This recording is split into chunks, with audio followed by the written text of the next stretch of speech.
Жол тіршіліктің қайнар көзі деп елбасы нұрлы жол болашаққа бастар жол жолдауында көлік инфрақұрылымын дамытуға аса мән беріп, алдыңғы қатарға қойды. Жолдауда айтылған темір, әуе және автокөлік жолдары ұлан-ғайыр қазақ даласының түкпір-түкпірін байланыстырып, жылдам және қауіпсіз жол қозғалысын қамтамасыз ететін болады. Еліміздегі ескі жолдар күрделі жөндеуден өтіп, тақтайдай жаңа жолдар желісі пайда болады. Осы арқылы жүк және жолаушылар тасымалы көлемін ұлғайту, шаруашылықтар жұмысын әртараптандыру. Қарағанды облысында заманауи 3 тас жол жүзеге асады. Ең бірінші мына Астанадан Алматыға баратын тас жолы 2 жыл бұрын мына Астанадан Теміртауға дейін қайта құру жұмыстар басталған. Осы жұмыстар 2016 жылда аяқталатын болады. Теміртауға дейін. Ары қарай осы жол жалғасын табады. Балқаш арқылы Алматыға дейін осы жұмыстар атқарылатын болып отыр. Өңірде Қызылордадан Жезқазғанға дейін тағы бір республикалық деңгейдегі жол салынады. Бұл тас жол елдің оңтүстік-батыс аймақтарын солтүстік-шығыспен байланыстырып, оның жалғасы батыс Еуропа, батыс Қытай автодәлізі арқылы өтіп, Ресей шекарасынан бірақ шығарады.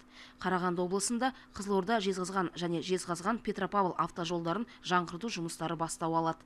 Дәл осы жол еліміздің оңтүстігін солтүстік, батыс және батыс аймақтарға шығуын қамтамасыз ететін болады. Бұл жаңа мүмкіндік туғызады. Сол жол бойында шағын және орта бизнес дамиды деп біз күтудеміз. Индустриалды инфрақұрылым саласын дамытуды жалғастырамыз. Бұл жолда көрсетілген екінші бағыт. Бүгінде отандық құрылыс материалдарына сұраныс өсіп келеді. Қарағандылық металл құрылым құрылыс зауыты көптеген ірі жобаларды жүзеге асырды. Елордамыздан барлық тапсырыстары Алматыдан бүкіл Қазақстан бойынша ірі құрылыс нысандары бізден өткен.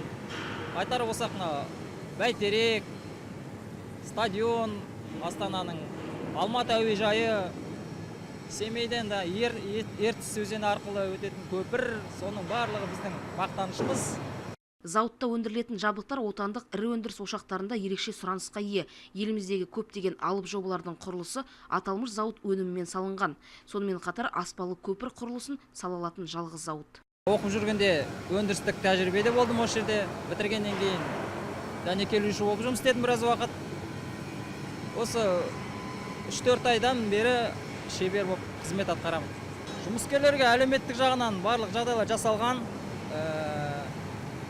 Құрастыру, дәнекерлеуге қажетті барлық заттар бар, жеткілікті және қамтамасыз етіледі заводпен. Материалды жағы жақсы деп айта аламын. Барлық уақытында төленеді. Зауыт 50 жыл бойы үзіліссіз жұмыс істеп келеді. Жарты ғасыр ішінде 1,5 миллионға жуық түрлі металл құрылым өнімдерін жасап шығарды. Кәсіпорында 1000-ға жуық адам жұмыс орнымен қамтамасыз етілген. Ал өндірістік тәжірибеден өтетін студенттердің жұмысқа деген қабілеттерін бірден байқауға болады дейді зауыт басшылығы. Электродәнекерлеушілер, құрастырушылар және мына металл өңдеу жағынан жұмыскерлер. Оның барлығы біз енді жұмысқа орналасар кезде мына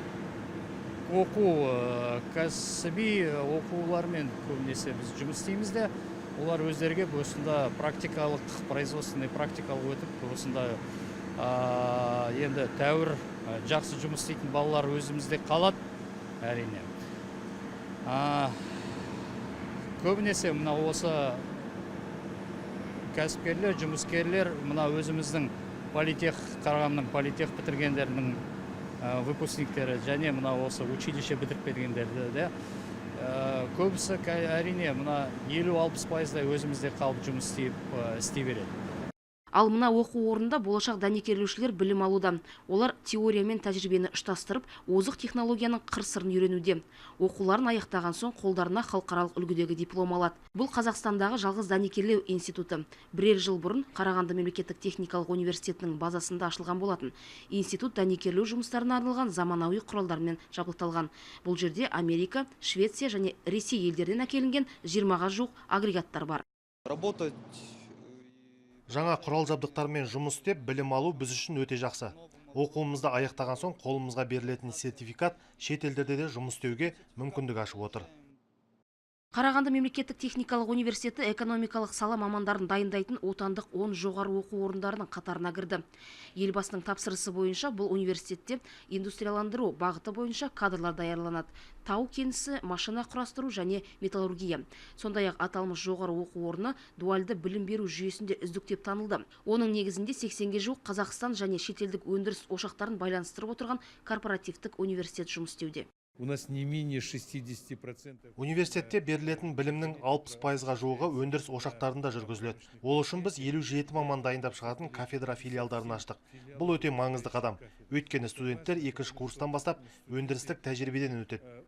Апатты мектептерді жөндеуден өткізіп, 3 ауысымдық білімді және балабақшалардағы орын тапшылығын жою бұл елбасының биылғы жолдауында берген тағы бір тапсырмасы. Қарағандыдағы нөмірі 101-ші мектеп лицейде әрбір шаршы метр санаулы. Оқу ордасында балалар 3 ауысыммен білім алады. Ғимарат 1000-ға жуық оқушыға арналғанымен, олардың саны қазір 2 есе көп. Сол себептен мектептегі әр кеңістік оқу залдарына айналған. 101-ші мектеп лицейі бірден бір жалғыз мектеп. Енді жалғыз мектеп болғандықтан мұнда балалардың саны өте көп. Әрбір сыныпта 30-35-тен артып жығылады баланың саны. Егер жаңа мектеп салынатын жағдайда, әрине сынып комплектілері де көбейіп, балалардың саны 25-тен аспайтындай мүмкіндік туатын еді. Өте қиын, әрине. Біріншіден балалардың уақыты тығыз. Біз бірінен кейін бірін кіргізіп, шапшаң бары. Екіншіден балалар, мысалы, бірінші сыныптардың өзі таңертең 8-ден оқиды. Сосын кешкі оқушылар, 3-ші сыныпта оқушылар сағат 7-ден аса бастауыш сыныптың өздері қайтады, мысалы. Енді таңғы 8-ден келу бірінші сыныптың баласы үшін қиын, әрине 9-дан бастап оқитын біз бұрын 2 ауысымда болғанда. Егер де осындай жаңа мектеп салынатын болса, оқушылардың білім сапасы да артушы еді, және де балалардың жағдайы да жақсарушы еді. Дәл осы шағын ауданда алдағы жылдары жаңа мектеп бой көтереді. Оның құрылысы 2015 жылы бастау алады. Жаңа білім ордасы 101-ші лицейдегі 3 ауысымды жойып, балаларға сапалы білім беруге мүмкіндік береді. Занятия начинаются 14:50. Сабақ 14:50-де басталады. Қыс айларында баланы сабақтан кешкі 7-де алып кете аламыз. Оқушыға үй жұмысын жасау керек. Баланың күн тәртібі бұзылады. Жаңа мектептің ашылатынына дән ризамыз. Мемлекеттен бөлінген қаражатқа салынатын жаңа мектеп ашылуы біздің балаларға сапалы білім мен қосымша үйірмелерге баруға мүмкіндік береді. Мемлекеттің халық үшін жасап жатқан қамқорлығына алғыс айтамын. Қарағанды облысының Шахтинск қаласында балабақшаға кезекте тұрған бүлдіршіндердің мәселесі түбегейлі шешілді. Жаңадан ашылған мектепке дейінгі мекеме 160 баланы қабылдады. Ал мынау Саран қаласында бой көтерген жаңа балабақша 270 орындық. Аймақта жылына мектепке дейінгі 3 мекеме салынады деп жоспарлануда. Нәтижесінде кезекте тұрған 8000-нан астам бүлдіршін уақытында балабақшаға орналасады деп күтілуде. Многим мамам, и в том числе и бабушкам. Көптеген аналар мен әжелердің көкейінде жүрген мәселесі шешілді деуге болады. Бала бағатын адам жалдаудың да қажеті жоқ. Мысалға біз немеремізді солай өсіріп жатырмыз. Кезектің бізге тезірек жететіндігіне өте қуаныштымыз. Президент кезекті жолдауында тұрғын үй мәселесіне көп көңіл аударды. Елбасы үкіметке халықты тезірек баспанамен қамтамасыз ету үшін тиімді бағдарлама жасауды тапсырған болатын. Сәуле Ларина балалар үйінің тәрбиеленушісі. 10 жыл бұрын пәтер кезегінде тұрған нәзік жан бұл уақыт аралығында отбасын құрып, сәбилі болып үлгеріпті. 10 жылдың ішінде отбасымен 12 пәтер жалдаған екен. Мына жалға алынған үйге айына 70 000 теңге төлеп отыр. Сәуле қазір бала күту демалысында. Үйде табыс тауып отырған тек отағасы. Жақында пәтер кезегі келді деген жағымды хабар алған жас ана қуаныштан төбем көкке жеткендей болды дейді. Мы уже сразу планируем, что будет детская комнатка прям. Біз бірден балалар бөлмесін реттейміз деп жоспарлап отырмыз. Олардың балалық шағы біздікіндей болмас екен дейміз. Әдемі жиһаздар алып жабдықтаймыз. Ал қазір пәтерді жалдап тұрғаннан соң ондай мүмкіндігіміз жоқ. Ал өзіміздің пәтерімізді безендіріп, жақсы тұруды армандаймыз. Ең бастысы біздің баламыз. Оның бөлек бөлмесі болады. Бұл жұбайым екеуміздің алға қойып отырған мақсатымыз. Баспана бас қайғы болып жүрген тұрғындардың мәселесі шешімін тауып келеді. Мына жерге 500 пәтерлік көп қабатты үй салынуда. 2 тұрғын үйдің пәтер иелері келесі жылы қоныс тойын тойлайды.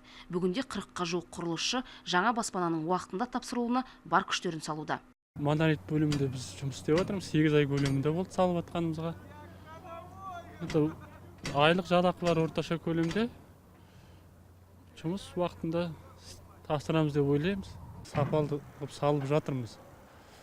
Технология бойынша бәрі. Осы үйдің кіретін тұрғындары үшін енді осы үйдегі сапалы болсын деп өзіміз бар қабілетіміз, білімімізді жұмсап жатырмыз осы үйге құрылысына. Аймақта бой көтеріп жатқан баспаналар мен кәсіпорындар жарық пен жылуды қажет етеді. Сондықтан облыстың жылу энергетика кешенін кеңейту мәселесі де қарастырылды. Нөмір 3 жылу электр орталығында қосымша энергетикалық блок салынуда. Жаңа қосымша блоктың құрылысы облысты 45% электр қуаты және 25% жылу энергиясымен қамтамасыз етеді. Пайдасы өте зор, өйткені электроэнергия және де қосымша жылу энергиясы. Жаңа технологияны қолданып жатырмыз, және де көптеген автоматизация, сондай жағдайлар. Экология жағынан өте дұрыс деп сондай шешім қабылданып отыр. Облыста жаңадан кәсіпорындар ашылып жатыр, тұтынушылар көп, солардың бәріне өте жақсы болады деп ойлаймыз. Қарағанды облысында туризмді дамыту мықтап жолға қойылған. Мысалы, жылына 60 мыңнан астам адам қабылдайтын Қарқаралы ауданында жер учаскесі беріліп жатыр. Ал ұлттық табиғи саябағында алдағы жылдары жаңа демалыс орындары мен шағын қонақ үйлер, мейрамханалар салынбақ. Территория национального природного парка. Ұлттық табиғи саябақтың аймағында 11 туристік бағыт бар. Саяхатшылар Шайтанкөл мен табиғи ескерткішке айналған үш үңгірдің өзенін көре алады. Бұл қасиетті жерлер алыс және жақын шетелден келген саяхатшыларға өте қызықты болады деген сенімдеміз. Мәңгілік ел ұғымы ұлы мұратымызға айналуы тиіс. Жолдауда жүктелген міндеттер әрбір қазақстандықтың жағдайын жақсартуды көздейді. Нұрлы жол болашаққа бастар жол жолдауын жүзеге асыру үшін әрбір азамат адал еңбегімен күш-жігерін аямауы керек дейді қарағандылықтар.